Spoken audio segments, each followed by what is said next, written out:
کاوش پلاس.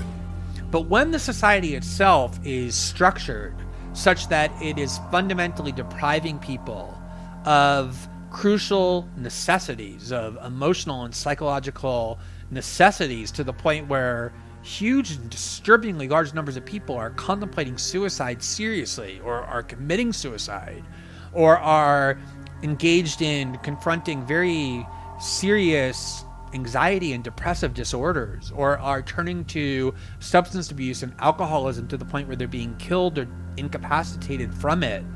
These kinds of deprivations are fundamental to how our society is built. It's just not providing people with the things that they need to be fulfilled and happy as human beings. And it's going to be a kind of infinite cycle where the society deprives people of what they want. Those people bring their unhappiness and anger and frustration to the society, which in turn worsens and loses even further the capacity to provide them what they need. And it's just an endless cycle with really no exit ramp that is visible, absent very fundamental change in how we conceive of what the purpose of our politics and our culture are.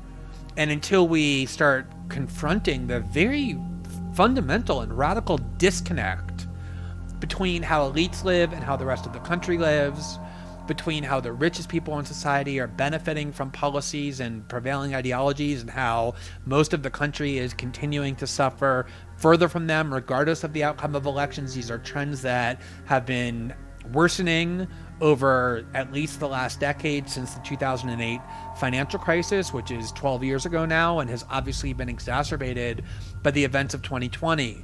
But I think it's very short-sighted and myopic and ultimately futile to talk about any of these individual, though significant events, the election, the protest movement, the pandemic, without thinking about what's causing it and what it in turn is causing, which are these things lurking underlying it that can be seen very clearly by the data, and that are as disturbing as they are demonstrated now, in a way that really is indisputable and disturbing. So I wish I could say I hope you enjoyed the show. I don't consider it a very enjoyable topic to have to consider, but it seems to me like the social fabric of the United States is really starting to unravel by virtue of the fact that people are on a very large scale being denied the things that they fundamentally need in order to resemble any kind of a happy or fulfilled human life. And it's hard to predict what the consequences of all of that will be, but we can say for certain that they're very likely to be increasingly negative. بیشتر بدانیم.